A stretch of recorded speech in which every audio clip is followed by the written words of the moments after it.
Okay, hello. Hi. So here we are. I'm here with my dear friend Chris, and this is our willingness to explore this idea of a podcast. Hmm. And we are both in kind of I feel contemplative. Does that feel like a resonant word for you? Yeah, good one. Yeah, like contemplative space. We're just opening up to this and experiencing it. And we've talked about how we don't really need to perform. As you were just taking a moment, I had the thought about Eckhart Tolle, you know who Hmm. he is, Hmm. and Yeah, how he's like very boring in a way. Like he's not that's fair. entertaining, right? That's fair. Mm-hmm. Says like really profound things, but he says them in like a really slow, like kind of monotonous, like not performy way. And Hmm. like his clothes are very simple and like he's just kind of quiet. So I feel like also I have watched a ton of Thich Nhat Hanh stuff, and Mm. I spent a week at one of his monasteries, and all of the like Dharma talks were by monks who were like, and nuns who were like super not performing, like sort of boring, Mm. but like very valuable. And they were not rushing and they were not Yeah. trying to be like phenomenal. And it was so refreshing because it was like, actually, I don't need all of the jazz necessarily. Like, Hmm. it's sort of comforting to just slowly think about deep concepts. And I feel like that might be a good vibe for this podcast. Um, Think so. I can feel in my body that it's gonna bump up against my need to perform because I am mm, like, if I know something's gonna be public, and even sometimes when I'm talking to people, mhm, it's like I automatically turn on and then it mm. turns into this production. And so I can feel that energy that's kind of like, this Mhm, is going to be public. You got to like, we have an mhm, image to maintain. mhm. So I'm very curious to see how this unfolds for me. Yeah, yeah. Yeah. Okay, well, so that's a great starting point. We can watch it, experience it. Why don't you introduce yourself, and tell us a little bit about what, yeah, what your experience of yourself is on this planet. You don't have to tell us like the what do you do kind of things, but you Mhm. can tell us maybe just like what, yeah, what you feel like being a person called you is like right now. For sure. Oh, it's always such an interesting and big, slightly impossible question because I don't always know what direction to go in because there's a million things that could define me and that have defined me. But for today and for right now, I go by Chris, sometimes Chris Marie, whatever the vibe is. I've changed my name my full name is Christina, and I've gone by iterations of my name and changed it up my entire life. Um, and I was raised in a very confined environment, I would say. There was a very specific way that I was supposed to human, religious and very traditional family values and all of that. Um, and I also have maybe I would say I would had because I'm loosening up my connection and my attachment to a lot of my identity markers, but there's a lot of things in this world that would classify me as different, neurodivergent, minority, female, on and on. The list goes on. I feel like when my soul decided to incarnate in this lifetime, they were like, let's give her all of the spices and see and so that I believe that it um that I wanted this cocktail of every marginalized group you could possibly be a part of in order for me to wake up and be like, none of it matters. You can identify wherever you want, and you can come up with all of the ways that that group, needs to be respected more and needs to be seen in a better light. At the end of the day, for me, it came down to, how can I see myself in a better light? How can I treat myself in a better way despite X, Y, and Z? Because I have just too many of them and I can't keep up I love with that. the leading narrative for each one. So, yeah, so I've been a seeker my whole life. I have been someone who has been seeking freedom, mostly freedom, and this elusive concept of unconditional love.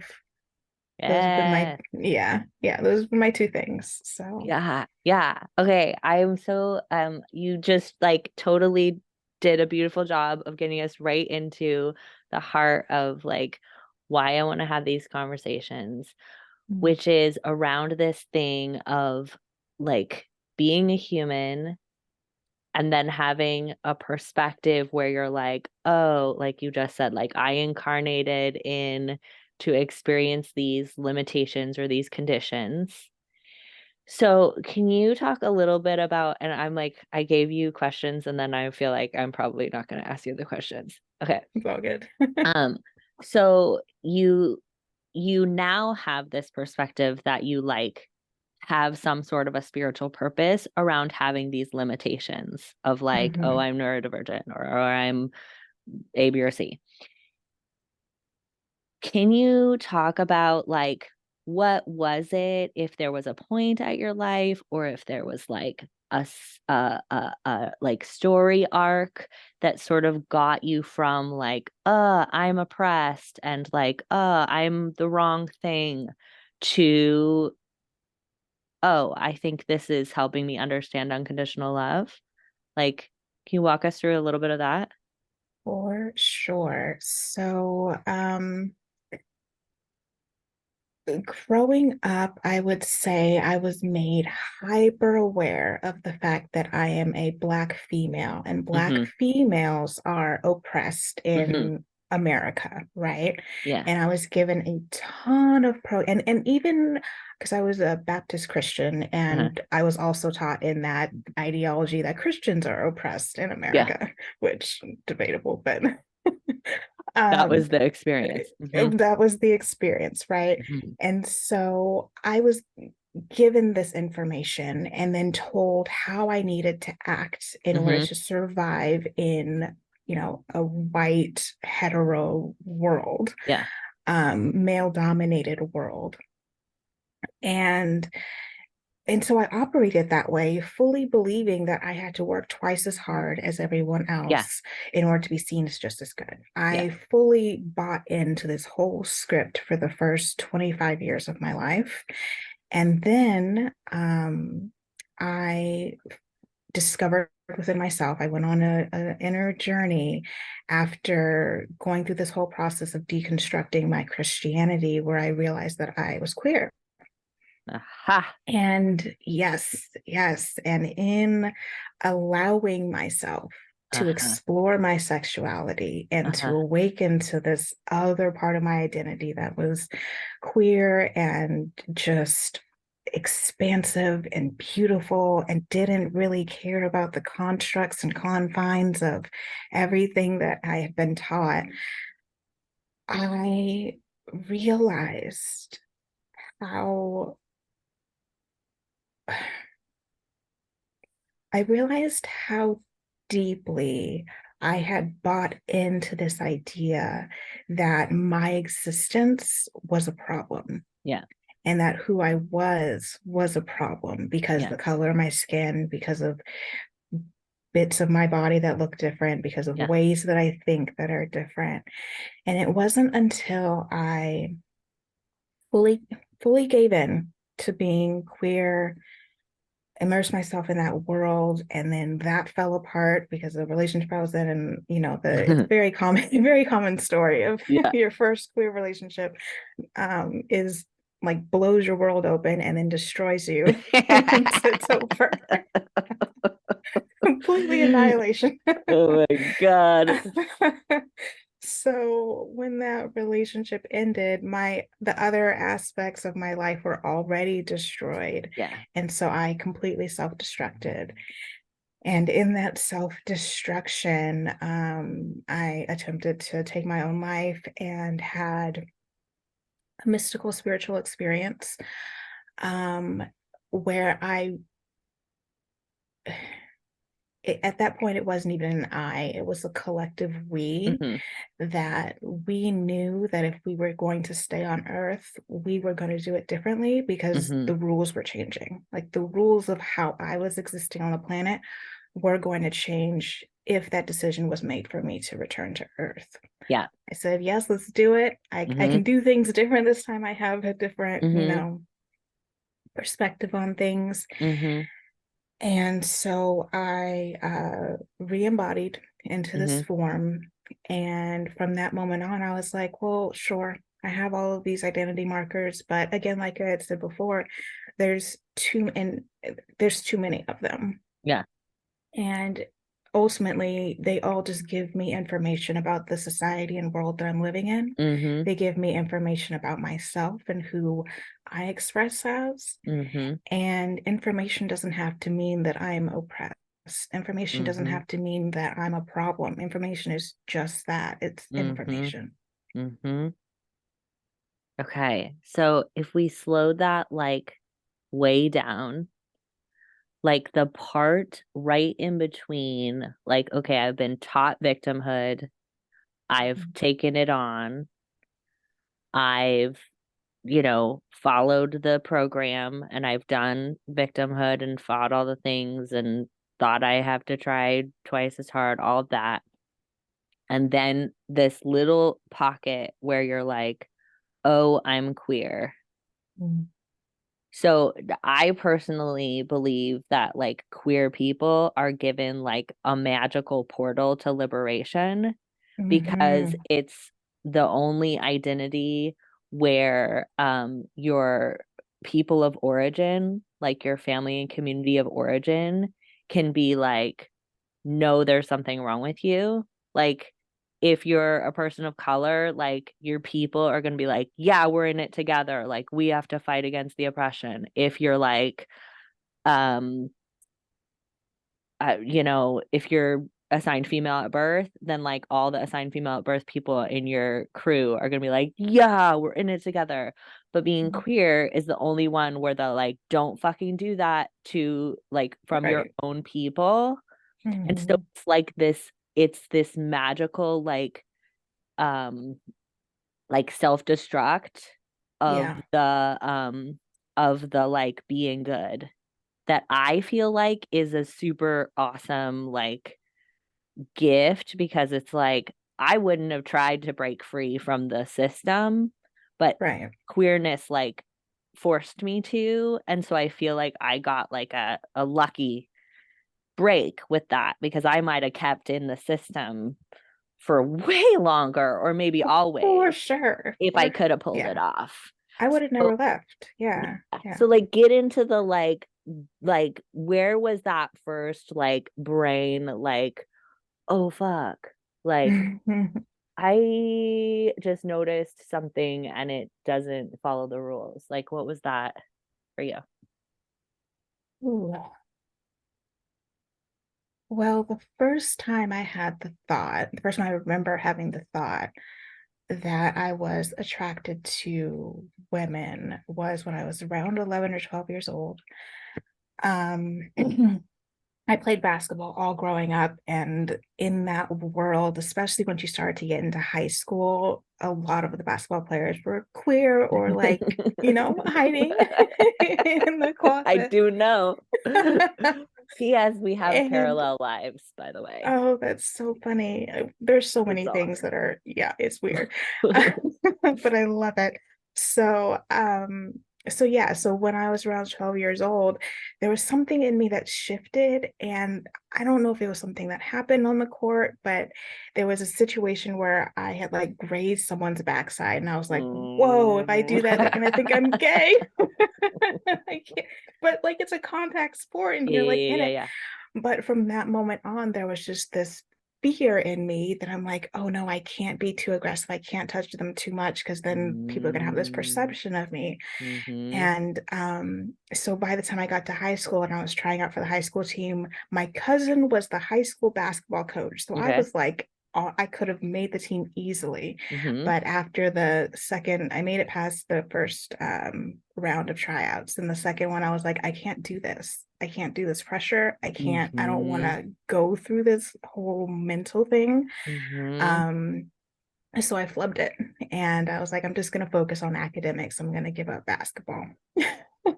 And you feel like it was It was because it exposed you too closely to your sexuality? way too close for comfort, Wow, but that I is didn't so know that. fascinating. Yeah, I didn't know that at the time. At the Yeah. time, I was just like, oh, I don't want to really play. But looking back, You're I'm like, like, I oh was my gosh. terrified Yeah.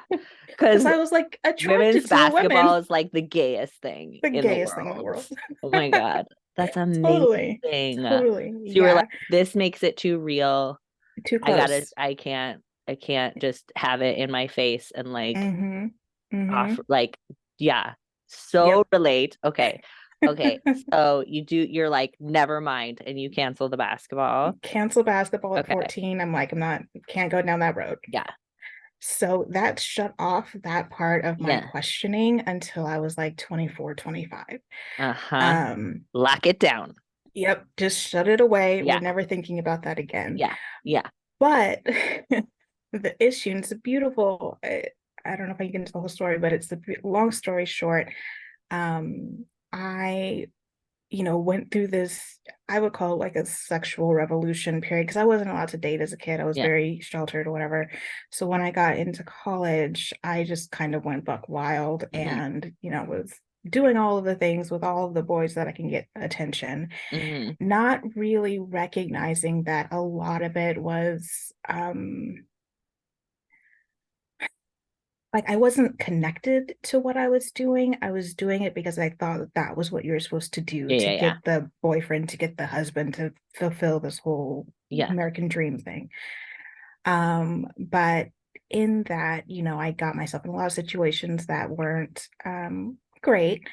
And I decided that I was just a a sinner who needed more salvation. So That's what I was gonna ask. Like, what was happening with the whole yeah. Christianity thing in that moment? So you were like, Hmm. oh, this means I need more Jesus. Yes, Okay. yes. Because Okay. after high school, I wasn't really that involved in Christianity. Okay. My family wasn't like super churchy. We went Yeah. to church, but we had our own spiritual practice with Christianity. So in high school, I let it go. College, there was barely any Christian anything.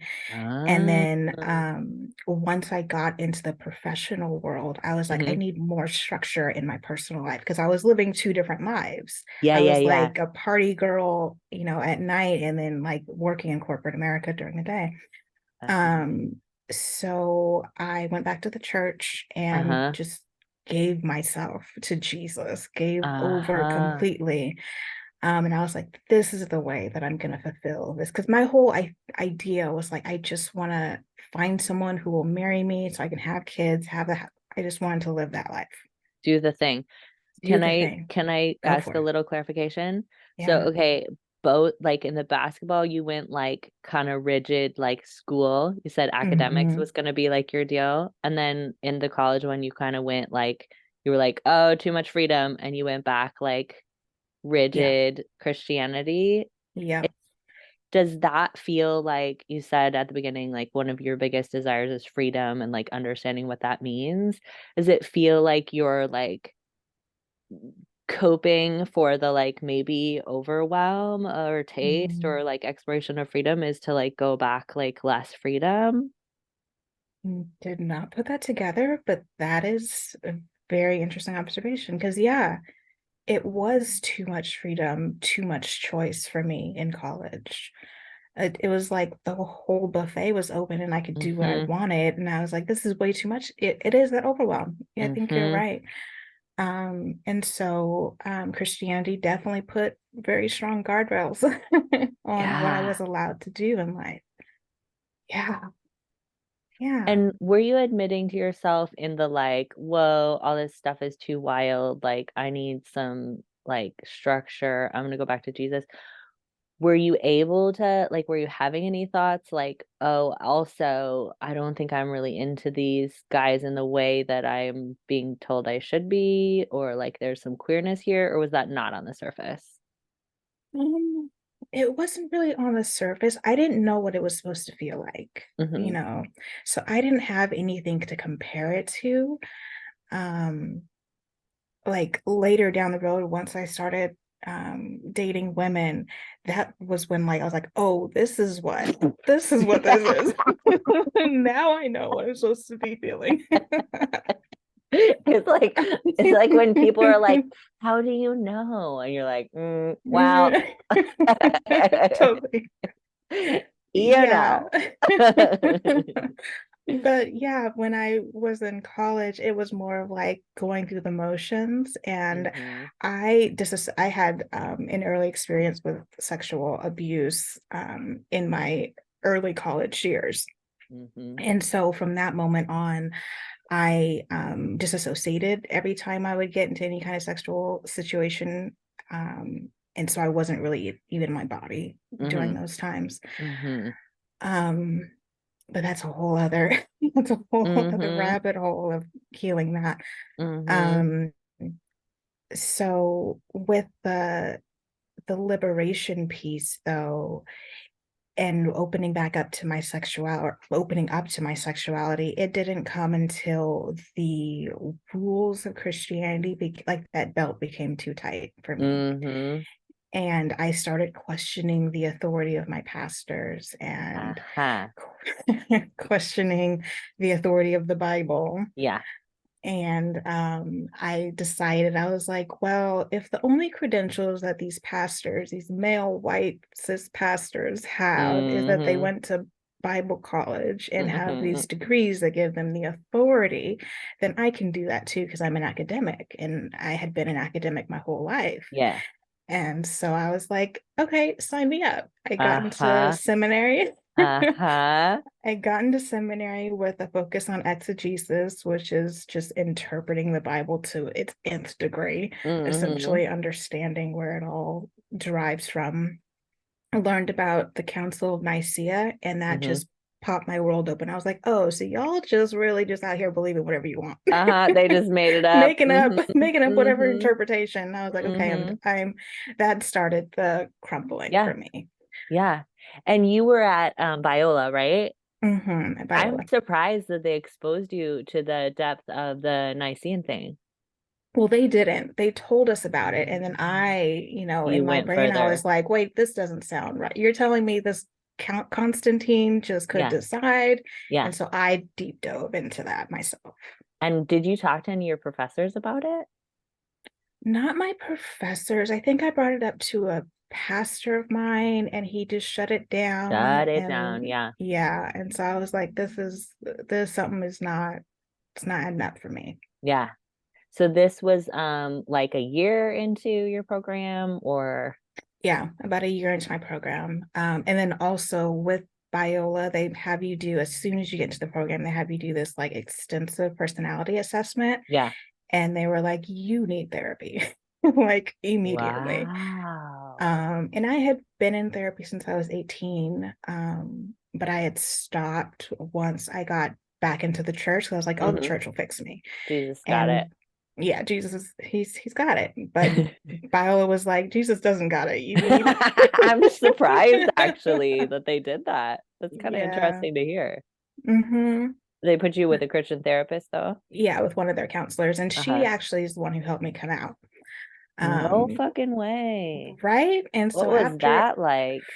it was a journey though, because at that time, like I said, I was working in corporate America, but my soul was being sucked from that world. And I ended up, and this is long, I'm not going to get into it, but I had an experience with Jesus where he gave me this job in entertainment. Hmm. So I was working for an entertainment company that has been bought out by another entertainment company at this point. Hmm. And it was the first time that I was in close proximity and actually became friends with queer people. Aha. And in becoming friends with my coworker, who was just the most effervescent and eccentric, he Ah. was just everything. Mm-hmm. Um, and we were at a very, very conservative entertainment company, Okay. and they didn't have, because you know how corporations will have like affinity groups where that's like, Okay. Black employees or queer Yeah. employees, pride groups, or whatever. This this studio didn't have any like pride group at all, Okay. but they had all of the other affinity groups. And so his mission was like, okay, we're going to start a pride group at Mm-hmm. this huge entertainment studio. And I was like wrestling in myself because I was like a Jesus person. I was like, Jesus gave me this job to bring Christ into entertainment. Mm-hmm. What are we doing? Why am I involved in bringing, a pride group when I am Christian? I wasn't questioning my sexuality at that point. Had you And so told him anything or? I hadn't told him anything. I Wow. was just his friend. I was just Wow. friends with him. And he like latched on to me, and like we He worked could really, really smell well the together. gay. Oh, for sure. For He's like, sure. friend, we'll just pretend that you're here as an ally. Exactly. It was exactly what happened. Oh my God. So yeah, so I'm in this process. So then it was in being friends with him, questioning the authority of the church of the Bible, because I was like really deep diving and trying to figure Yeah. out, why is it wrong to be queer? Like, why is it wrong Okay, to be so gay? once you started questioning the Bible stuff, that came up to the surface again? Oh Or was yeah. it through the It counselor or it was mostly through my friendship uh-huh. with my coworker that had me really questioning the Bible. And then the Were you counselor doing it like came. for him at first? It was, I don't know if it was for me to reconcile, like, how can I be okay with helping him with Okay. this pride group, right? Because Okay. I was just like, I want to help you. I need to make sure it's morally aligned for me. So Hmm. I need to figure out how it can be aligned. Okay. And and yeah, so geez, I haven't thought about this story in a long time. That's so awesome. So, so yeah, I'm going through all of this just internal questioning, reading every possible book you can possibly find on Christianity and sexuality. You go down all of those, right? There's so many different beautiful Yeah. authors who have Yeah. explored this area. And I came to the conclusion myself, I was like, this isn't a problem. Like, this is something that's been manufactured Yeah. Do you for remember, was there like a critical like piece of information or was it sort of cumulative? it was cumulative. It was cumulative because what I did is I listened to so many sermons. I probably listened to hundreds of sermons from Hmm. different pastors, Hmm. read dozens and dozens of books. And it was in having accumulated all this knowledge that I realized that people are interpreting the Bible as it suits them. Yeah. And when I realized that people are interpreting the Bible as it suits them, I was like, there's no one true interpretation. There's no There you one go. real right interpretation. And it was that conclusion that led It me to kind be of like, broke all the things. yeah, yeah. Yeah. And do you feel like that relationship with that guy at work was like a critical thing? Because for me, the first like non-believer that I met and loved, I was Mm-hmm. like, clearly you're fantastic. Like, Yeah. and I had been, I had always been saying like it doesn't make sense to me that like God would only love some of us. Like I Hmm. don't really understand why God would be like, okay, the people born here, you're good to go, but the people born here, like you're doomed to hell forever. Like I would always question that, but I had never been allowed interaction with any of those people, so I couldn't like really say, you know. Hmm. But when I was like 20 or something, I met my first non-believer, and she was so cool and like so loving. Yeah. Like she was so Yeah. great, and she was having sex all the time and drinking all the time and doing drugs, and she was the nicest person to me that ever I had had in my life. And I was like, yeah, it like broke something in me because I Hmm. couldn't. So like, do you feel like that guy, like being a queer person, had some sort of a Yeah, it was interesting with him. He was very Catholic. And so I was also trying to, I had asked him several times, like, how do you reconcile are you that? doing this? Yeah. Yeah, yeah. How are you holding both of these things that are Uh-huh. supposed to be opposites? All right. And so that was another piece of it for me was like Wow. how trying to understand how Yeah. he was And doing it. seeing him allow that Mm-hmm. duality. Mm-hmm. Yeah. Yeah. Wow. Yeah. Amazing. So you started figuring out like, can I support you for your thing? And then you were talking to this therapist and you were questioning sort of all of the like right wrong of Christianity. And Mm-hmm. then you came out to your therapist at school. Like, did she have to kick you out of school? Like, No. No, she's probably one of the most important therapists. I've had several therapists over the year, but she's probably one of the most important ones for me because she held space for me in the way I think, and I don't like the word should, but I think the way the Christians should. If you are going to believe in the Bible yeah, and believe in the message of Jesus, she was Jesus for me and how she yeah. handled it She aligned with those teachings. with the Yeah. principles. Right, Yeah. right. And so what happened Wow. is um my coworker, my friend and I, we ended up starting this Fox I just kind of gave away. We ended up starting this pride group. Yeah. We What? ended up I don't know. I don't know what. Um, Uh, we ended up starting this pride group at the studio, and there was a moment when we had put out our table, we had our shirts on, we had all of this information out, and this angel of a human being walks up to the table and she, had the most piercing eyes on the planet, looks directly into my soul, and she's like, "What is this?" And I just like my body froze. I felt like I was electrocuted. I was just like, I was like, oh my God, I think I'm uh, gay. yeah, you're like, oh shit. Oh no, this is what they My warned me gosh. about. Isn't it like being struck by lightning? It was struck by lightning. Yeah, that's Absolutely. exactly how I would describe it myself. It's Hmm. like instantaneous Yep. and your entire universe changes.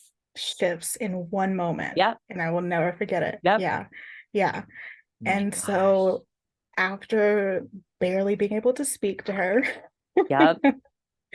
um, like I don't know how it happened, but I had gathered the courage to like ask her to have lunch with me on the Yeah. lot one day. And I remember the whole time we were talking, my literal body was just Yeah, shaking, right. Yep. uncontrollably Yep. shaking. Yeah. And I was like, I can't, what Yeah. is happening? So I ended up, um, yeah, I ended up because there had been people in my past who had come out as a lesbian previously, and I had kind of been friends with, but I was there's a distance because of the whole Jesus thing, Yeah. right? Yeah. Yeah. And so, but I was in the process of trying to question it, so I called him up and I was like, "Hey, can we meet? Because I have questions." And Yeah. so Wow. I met with every queer friend that I knew. I was like, "How did you Wow. know? Yeah. How Yeah. did you Yeah. know?" And got Yeah. all their stories, and then I started talking to my therapist about it, and she was so great. She was just like, Wow. this is your human experience. Yeah. I am here to support you in whatever way. At that point, I had already dropped out of school because I was like, Okay. it I was was too, wondering. Yeah, yeah, it was too much to try So you and. were still able to see her even though you Mhm. weren't a student anymore? Yeah, I just had to pay for it now, Okay, okay, outside. okay. Um, and I don't know if that's usually how they operate, but maybe I was a special case for her. I have Because you were I like a have no previous idea. student or something. Yeah. Yeah, yeah. Um, so yeah, it was this Gosh. long road, and And so in that like, okay, this is maybe who I am, like this is I'm gonna like consider this. Were you mhm. talking to her and other people also about that? Like, how do I put Christianity together with this? Were you still wanting that? Or were you simultaneously like, I think I don't need Christianity to go with it?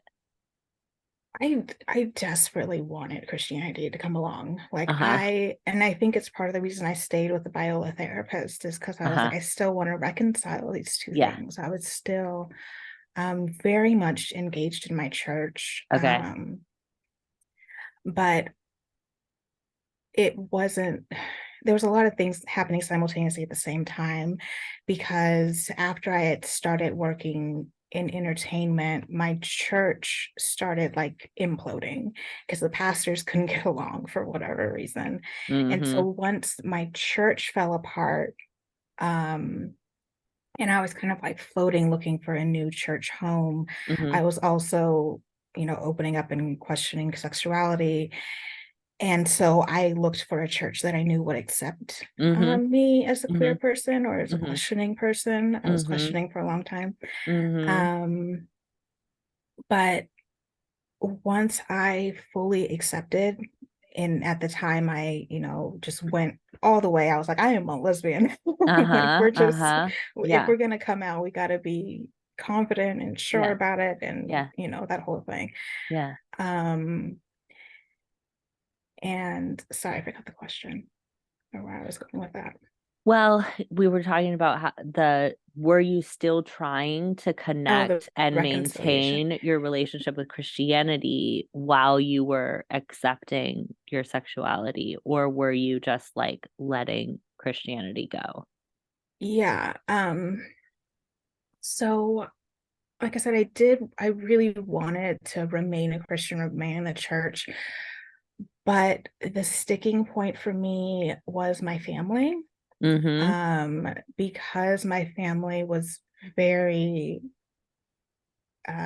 traditional and dogmatic. And Mm-hmm. I felt like a lot of the research I was doing was to prove to them that Yeah, my conclusions that I was coming to that it was were, okay. yeah, right, right. But the way that they used the Bible against me and the way that it, it was really ugly. That's the nicest way I can possibly say it is. It got very, very ugly. And then it started like reflecting back to me in my experiences in church or in with other Christians where I would just start feeling this like judgment. And I was like, I don't think I can stay It in was like an this. association maybe because of the Mhm. experience with your family. So Yeah. I'm curious about like your description of the like the family stuff. Hold on. I'm sorry. Um, Clearly this is like a personal Mm. resonance because this is part of my like journey of understanding and releasing victimhood around like the ways in which family of origin and like Christianity and the like you are not okay as a queer person, like how all those components came together in my own personal life. So that's why I'm Mhm. asking this question. So like you used the word ugly, but like when you look at it now, like, are you starting to see aspects of which, like, that was kind of like a perfect or like helpful, um, like, I don't even know what to call it. Like, I think about like if someone's driving you and say to the airport and you're like late and they like take a turn where you don't think they should take a turn and you're like, why are you doing that? Like you're gonna make me more late. Like just go the way that you should go.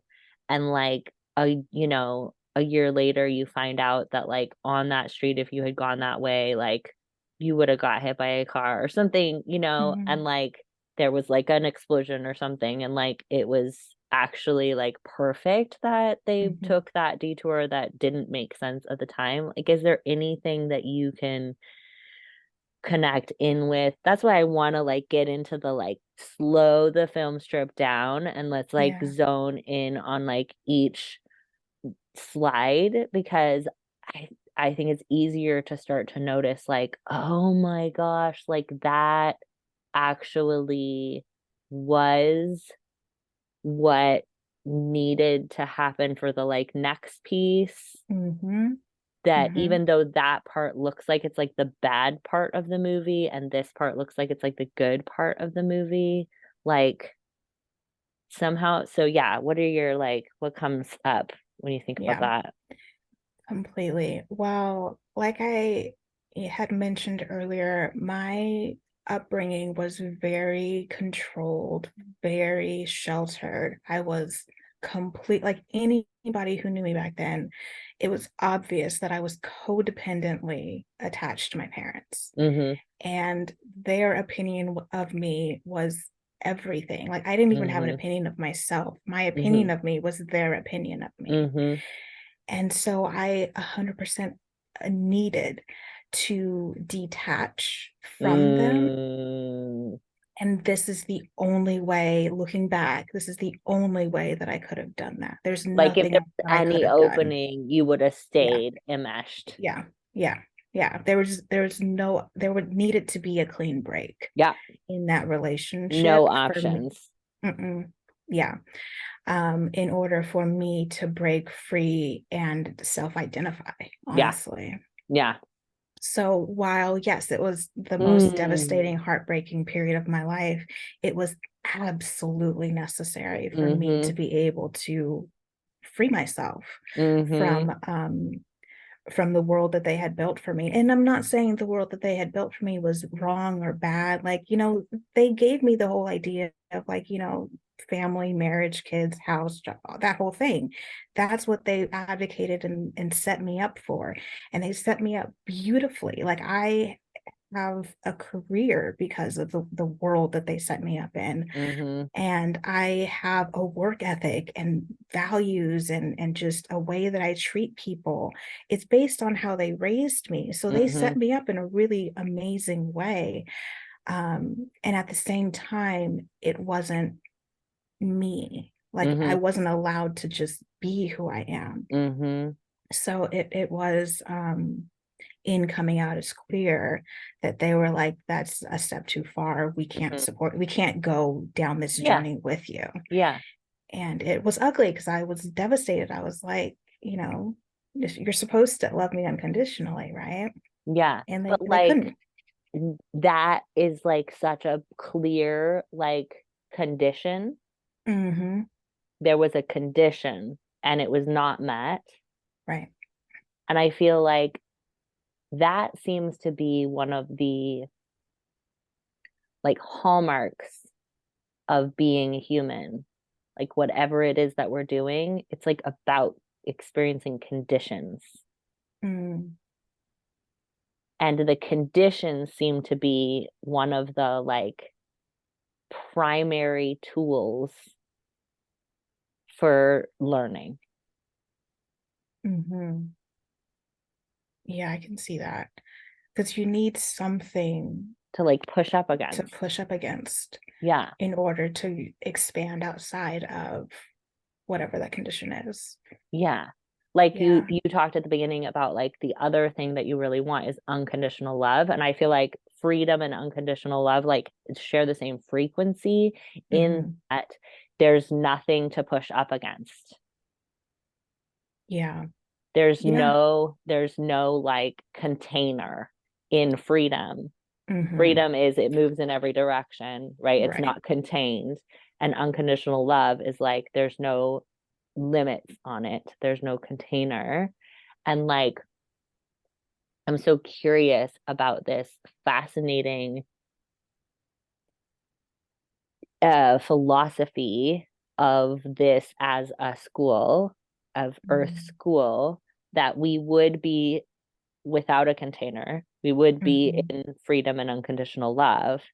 And then we'd like, I don't know what it is, but like maybe we're trying to um prove it Mm-hmm. by saying, but if there were conditions, would I still choose love? Because Yeah, love only feels real when it's unconditional. But you can't know that love is unconditional unless there's a condition, correct. Yep. right? So if you're like in omnipotence and omniscience and omnipresence, you're like, oh yeah, I unconditionally love you. And then you say back to yourself, like, how would I know that you actually do? Because there are no conditions here. So you know Mm-hmm. everything. So of course you love me. That doesn't feel real special. It's I say to Mm-hmm. my kid, like, I love you so much. And my kid's like, yeah, you're my mom. Like, Mm-hmm. that doesn't feel as valuable Right. as if like Right. a stranger off the street is like, I will love you and do anything for you. That feels more valuable because it's not a given.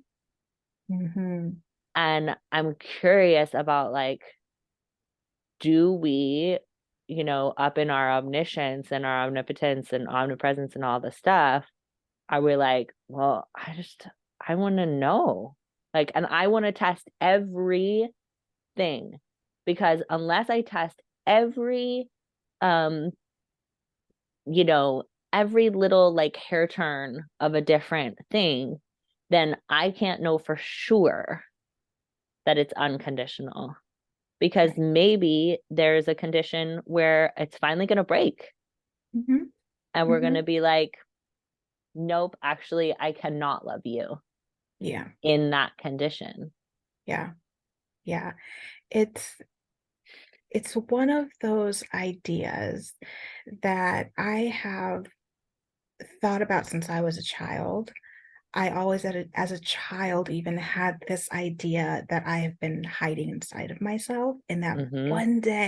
one day, I'm going to be able to come out and say, this is me, you guys. This is who I actually am. Yeah. And I have played your game for so many years, but I was just playing. Yeah. And so with that, I think that is the idea that has been carrying me forward because I'm like, well, I know that there's more inside of me that I just Mm-hmm. hide because I have Mm-hmm. to for my safety, for my protection. Mm-hmm. Mm-hmm.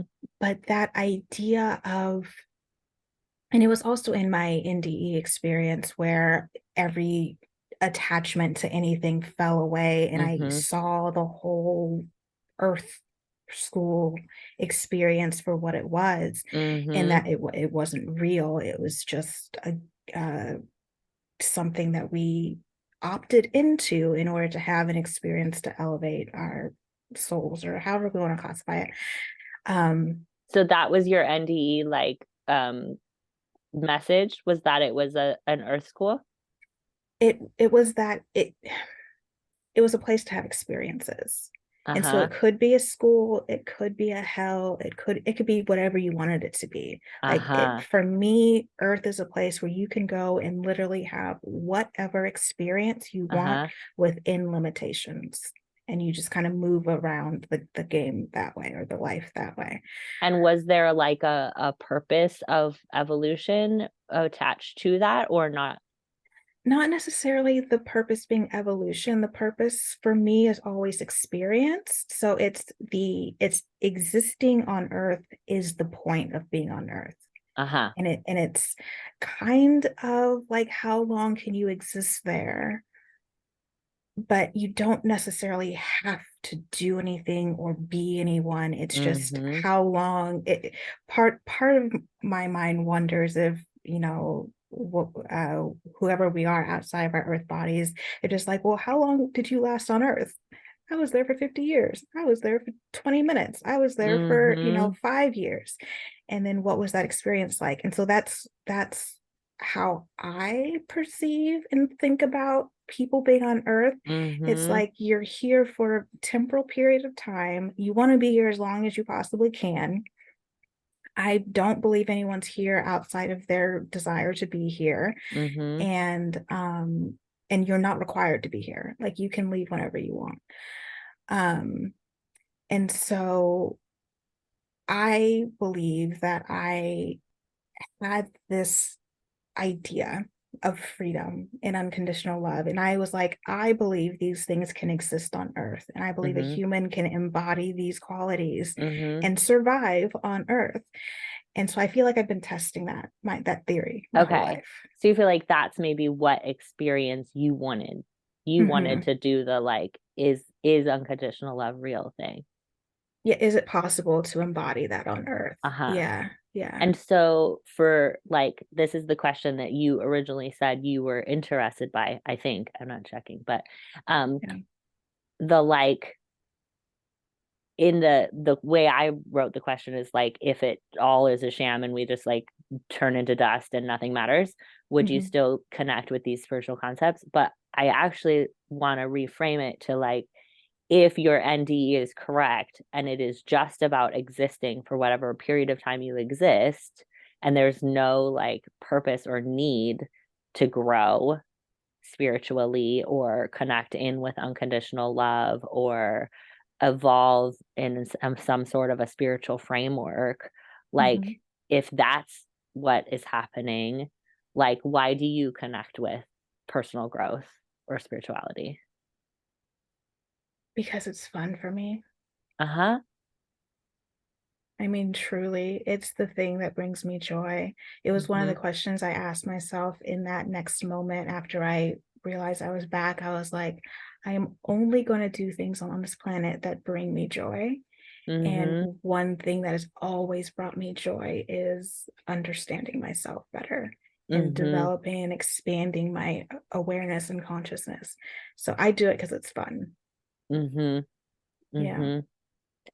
And I love that because something that I talk and think about a lot is like I like this thing. I like the like personal development, like Hmm. read about spiritual traditions. Like I love studying religions and like faith traditions and, everything that has to do with anything existential. I think it's so fascinating. It's all I Yeah. want to talk about. It's all I want to Yep. read about. It's what I want to spend all my time doing. I will not buy myself a nice meal, but I will buy a spiritual program, right? Oh Like yeah. Oh it yeah. is the only thing I will do for myself. It's the only thing. Like, if you leave me in a room for 5 days, I'm going to be doing like a meditation retreat or like a Completely. shamanism experience, like Yep. I, that is just like, I love it. And I think Love it's it. Yeah. so fun. And Hmm. there's an element to which, like, in that, like, just like if somebody's like, I love paddleboarding, they want to tell everybody about it, Yeah. like I want to tell everybody about it and be like, you could be so like at peace in any circumstance and you could just like find joy in like devastating experiences and it's so fun and I want to share Hmm. it. and, Hmm. and there's the part of me that's like, okay, actually everybody can do what they want to do and if they want to just like be miserable then like I am really supportive of that Yeah. because I have Yeah. no idea what is better or worse. I don't think there is a better or worse. I don't like have any issue with that. And I like really that's a growth area that I want to pursue is the like you can be like totally depressed and miserable and I will support you kind of thing. Not like that. It's like the wording's I get funny. what you're But saying. like, Yeah. Yeah. yeah. Um, and it pushes up against the part of me that had so much evangelism training and had so Mm. much like white saviorism. Hmm. And like it really rubs that, Hmm. and I'm like, "Wah, I don't want to tell anyone about anything, Yeah. Like I do not know what the way is. There is no way, like after Yeah. decades of being like the way, the truth, and the life. Yeah. Yeah. There's like such a part of me that's like, I don't want to tell anyone, and I am never gonna tell anyone how to live. So like I'm curious if you have any of that and how you Yeah. like support those like pressures or different Mm. Oh, God, experiences. saviorism. I mean, I think anybody who's been on a spiritual journey, you have the period of your life where you think you're Jesus and you're just Mhm. like, I am here to save the world. I definitely went through that early awakening 2019 after my uh after I woke up from the NDE. I literally well, what had happened is I was engaged and the engagement fell apart. And so I had saved up all of this money, thousands and thousands of dollars for the wedding. And I was like, well, if I'm not getting married, I'm going to use all of those thousands and thousands of dollars in self-development. And so What? went across the world looking for things. I went to every retreat, everything that Really? sparked my interest. I spent thousands of dollars. Oh my Yeah, gosh. yeah. And in that process, you come across a million different ideas. Yeah. Thought I was Jesus incarnate for a while, and then I Yeah. thought I was the devil incarnate for a while, and you just kind of You fluctuate are. in all of that. Yeah, it's like you're everything, right? And As we established last time, Jesus and the devil are the same the same person. thing, yeah, Mhm. yeah, in my understanding of things based on I'm my gonna bring that to every like public thing we try to do just so that you please have to do. confront it. Yeah, You're because it welcome. it needs to be, because it's like a core belief of mine. I don't think they're separate beings. Oh my gosh. But back to your question of like this whole savior idea and the evangelism idea, Yeah. it's so hard to escape it, because Yeah. especially early awakening for me, I was just like, everyone who was still talking to me in my life, I was prescribing them like, okay, you Yeah. need this and you need this, I'm going to Yeah. help you and save you, and this it was exhausting and nauseating, and people were just like, okay, like, stop, Please stop. Yeah. please stop. So I went really internal, and then I isolated for years, Yeah. and I just barely talked to anyone because I'm like, well, okay, this is my journey. Yeah. I don't want to be an evangelical. I don't want Yeah. to prescribe Yeah. my life onto other people. Yeah. And I'm now in this process of, it's one of the reasons I created my podcast, because I was like, well, I only want to talk to people who want to talk to me about these Yeah. specific things. So I'll create a container to where I can nerd out about these things. Yeah. And then other people in my life, if they ask me, then You can be I'll like, yeah. Yeah. share. But I don't know, were you ever, you're into the human design thing where I don't I'm know a a project lot about it. I went down the rabbit hole pretty heavily. So I'm a projector. And Okay. so being a projector, our whole thing is like giving people advice and helping them, but we need to be invited. And so once I got that Uh-huh. piece of information, it felt like it unlocked it in my Uh-huh. brain, where I was like, this is why I'm obsessive about this Yeah. development stuff. And I just need people to ask me Yeah. Yeah. for Yeah. my Because input. I want it to be like, I want to be like willing to share. I want to be like Mm-hmm, really like open-handed. I want to be like very generous mm-hmm. because the people who gave me the information like really made it so I wanted, like, I was willing to be on the planet. So Yeah, like I wanted them to give me that information. And so there's an element to which like I don't want to like hoard it and not share it, but I also don't want to like shove it down people's faces. Like totally. I want to be like, this is something that I have. Would you like some? Like, you're welcome. Like, generous, but not. Yeah. And I like always want, I feel like maybe it's because of the evangelical experience, but I feel like I always want to be saying the caveat, like, but I have no idea what I'm talking about. And like, please Right. take what you like and leave the rest. Like, I'm like, Mm-hmm. just like saying that before every sentence because Yes. maybe I feel a little scared still that I'm gonna fall into that role of like saying I know that Mm-hmm. something is the way, and I just know that's not true. Yeah, it's the language for me around it that I really had to work on, and to a point where think I'm a lot better. Not even think. I know I'm a lot better than I was in. Um, saying, well, this is just my opinion. This is just my experience. Uh-huh. This is, Yeah.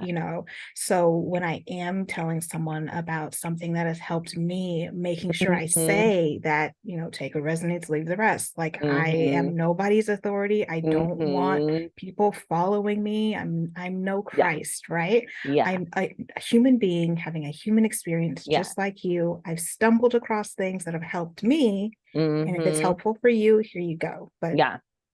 no pressure. Yeah. Yeah. I love that. Yeah.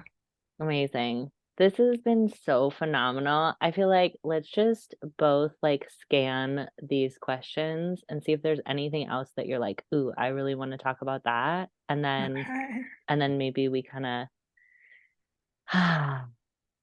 know that Chris has agreed to be a how did we phrase it? Like a recurring guest. Absolutely. I'm So so here for this. we do not need to cover everything. Yeah, is there anything that Um, the last piece, I was talking to a friend yesterday, and I heard myself tell her, if there is one thing that you remember about me on this planet, and the message that I would implore everyone to engage with is the importance of getting into a relationship with yourself and getting mm, into a healthy relationship with yourself. mm-hmm. I What does think that mean that healthy to you? healthy for me means a space where you are free to be yourself inside of yourself, where you are free to unconditionally love yourself, whether Mm-hmm. you are the devil incarnate or Jesus incarnate, anywhere in Mm-hmm. between, you can and are willing to love yourself. Mm-hmm. And I think that's actually a beautiful way for me to kind of wrap up this whole discussion of my journey Mm-hmm. of engaging with the idea of freedom, engaging with the idea of unconditional love. Once I realized that those concepts exist within me, those ideas exist within me, and they are options for me to express from, Mm-hmm. that is when things shifted. And I was like, there's nothing left to evangelize. There's nothing left for me to Yeah. prove. There's no one left for me to be.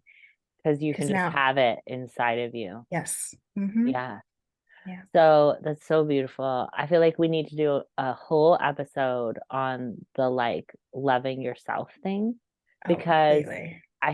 for me, a huge, huge, huge part of the victimhood was the self-hatred. And so many Yes. people are like, but how would I ever love myself? Like, all I can come up with is self-hatred. All I can come up with is like criticism and shame and blame of myself. And I feel like that is so intertwined with victimhood that there's like an element to which that's why I wanted to go through, not focus on the like, how are you right now, but the Yeah. like, how did you get here? Because I think when people hear other people talk about like, well, it's an earth school and like you're just learning and like it's just whatever and you just exist and they're still in a place of victimhood, it feels so impossible. Right. It feels like, Right. how would I ever? And I want people to really hear how, this was like a started when you were 12 and you started like emerging at like what?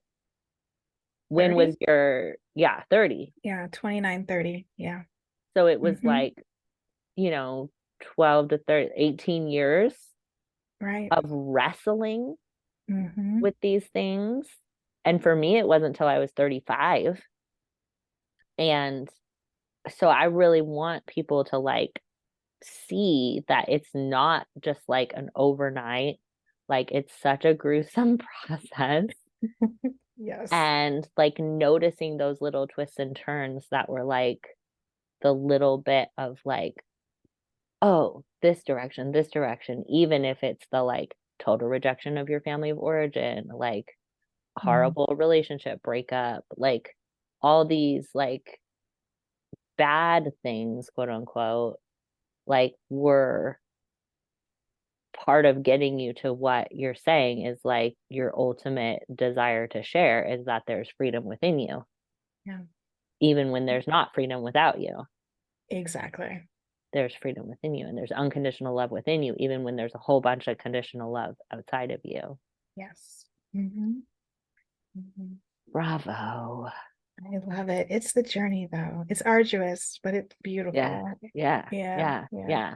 And okay to not see it as beautiful It's for most trust of me, it. I didn't think it was beautiful when I Right, was in it, right? It right, was right. hard and I hate it was a slog. So Yeah, yeah, yeah. yeah, yeah, yeah, yeah, yeah. To not feel like, to feel like you really make sense if you Mm. are like, no, my life is not that. And my life's just a shit show. Yeah, Hmm. Oh yeah, it's yeah, messy as fuck. So yeah, yeah.